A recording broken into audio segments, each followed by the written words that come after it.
ওই সকল বেদাতের ভিতর একটা বেদাত হলো নামাজে যখন তুমি দাঁড়াবে তখন পায়ের সাথে পা মিলিয়ে দাঁড়াবে। উনি বলেন কোন সাহাবী এইভাবে দাঁড়াননি, কোন তাবী এইভাবে দাঁড়াননি, কোন তাবী এইভাবে দাঁড়াননি। নামাজে এইভাবে পায়ের সাথে পা মিলিয়ে দাঁড়ানো সহিহ হাদিসের নাম দিয়ে নামাজের ভিতর নতুন একটা বেদাত আবিষ্কার করে ফেলেছে। যার হাত এসেছে সত্য, ওয়াজাহাকাল বাতিল চলে গেছে মিথ্যে। ইন্নাল বাতিলা নিশ্চয় মিথ্যে, কানা যাহুকা চিরদিন মিথ্যে।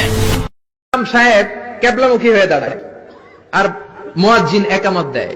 বিশ্বনবী বলতেন ওয়াসাদ্দুল খালাল হাযু বাইনাল মানাকিবি ওয়াল আকদাম, এইটার সাথে ওইটা মিলাও।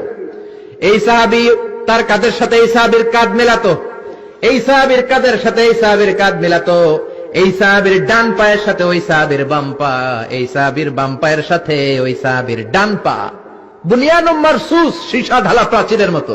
নবীর কেউ অ্যাটাক করতে আসলেও যেন আধা ঘন্টা লাগে এই প্রাচীর ভাঙ্গা আসতে। জোরে কোন ঠিক কিনা? এই জন্য সাহাবীদের জামা সবার আগে এদিক দিয়ে ছিটতো, ধাক্কাধাক্কির কারণে নামাজে টাইট হয়ে তারা দাঁড়াতো। সাইয়েদনা উমরে ফারুক লাঠি দিয়ে কাতার সোজা করে দিতেন। কারো যদি কাতার বাঁকা হতো লাঠি দিয়ে মারতেন, এই সোজা করো। এই জন্য লাঠিরও দরকার আছে না নাই? আবু বকরের মতো নরম হৃদয়ের সাহাবা যেমনি দরকার, ওমরের মতো গরম দুই একটারও দরকার আছে না নাই? আপনি মসজিদে গেলেন, মসজিদে গিয়ে দাঁড়ানোর নিয়মটা বাংলাদেশের 99% মসজিদে দাঁড়ানোটা হয় না। যেটা হয় এটা সুন্নাত বিরোধী। সাহাবায়ে কেরাম দাঁড়াতেন পায়ের সাথে পা মিলিয়ে, মধ্যখানে কোনো ফাঁক থাকতো না। আর আমাদের ইমাম সাহেবেরা ঘোষণা দেয় 4 আঙ্গুল ফাঁক করে দাঁড়ায় না। কি বলেন, কথাটা কি ভুল বললাম না ঠিক? তো এই যে পা ফাঁক করে দাঁড়ানোটা হলো বেদাত, আর পা মিলিয়ে দাঁড়ানোটা হলো সুন্নাত। আপনি শুধু পা মিলাবেন না, এই জামার এই পাশটা ছিটতো সাহাবায়ে কেরামের, জামার এই পাশটা ছিটতো, এত টাইট হয়ে পাশাপাশি লেগে দাঁড়াতেন, পিছন থেকে কেউ লাইন ভেদ করে সামনে যেতে পারতেন না। এইভাবে যেন আমরা দাঁড়াতে পারলে আল্লাহ তৌফিক দান করুক। হাদিসে এসেছে কাব বিল কাব, কাতিফ বিল কাতিফ, টাকনুর সাথে গোড়ালির সাথে গোড়ালি আর কাদের সাথে কাঁধ, এইভাবে আপনি নামাজে দাঁড়াবেন। কাবা শরীফে ইমাম সাহেব প্রত্যেক সদ্দুল খালাল বলেনি, সদ্দুল খালাল, তারপরে তারাসু, একদম কাঁধে কাঁধ লাগাইয়া লেগে লেগে দাঁড়াও, খালি স্থান পূরণ করো।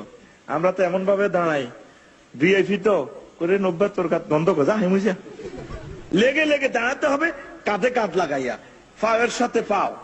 কাবা শরীফে আছে নাইজেরিয়ানদের ভিতরে আমলটা বেশি, তারা একদম কনিষ্ঠ আঙ্গুলের সাথে অপর ভাইয়ের পায়ের সাথে পাও, হাঁটুর সাথে হাঁটু এইভাবে লাগাই দাঁড়ায়। এই সুন্নতটার আমল আমি বেশি ইথিওপিয়া, নাইজেরিয়া, সেনেগালের মুসলমানদের ভিতরে পেয়েছি। কাবা শরীফে কাঁধে কাঁধ লাগাইবেন, বাপ্পুতে একসাথে দাঁড়াইলে আডুর লগে আডু এমনি ফিকাপ লেবেন, এমনি আব্বা কুদ্দুস। এটা সুন্নত, একটা সুন্নতের জিন্দা করেন অন্তত। নামাজের জামাতে পায়ে পায়ে কাঁধে কাঁধে লেগে নামাজ আদায় করার নিয়ম আছে কি? হাদিস শরীফে আসছে রাসূলুল্লাহ সাল্লাল্লাহু আলাইহি ওয়াসাল্লাম হাত্তা কানা আহাদুনা ইউলজিকু কাবাহু বিকাবিহি ওয়া রুকবাতাহু বিরুকবাতিহি ওয়া কাতিবুহু বিকাতিবিহি।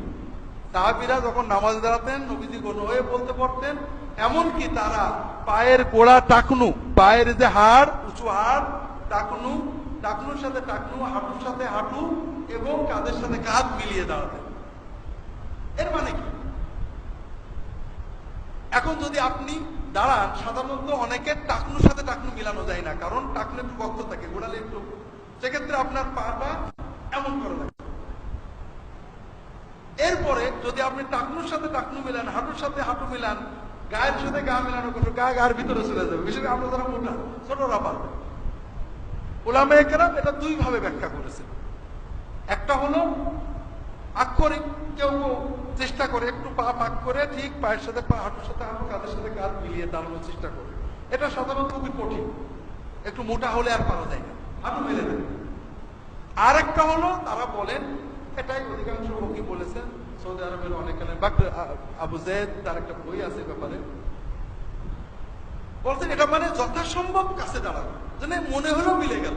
অর্থাৎ পা যত সম্ভব কাছে হবে, হাঁটু যত সম্ভব কাছে হবে, অন্তত কাঁধ মিলে যাবে, কাঁধের সাথে কাঁধ মিলে যাবে। অর্থাৎ যদি কাঁধ মিলানোর কারণে পা না আসে মোটা হওয়ার কারণে, তাহলে পা একটু ফাঁক থাকতে পারে। আর যদি সব মিলানো যায় ভালো, যথাসম্ভব কাছে দাঁড়াবে।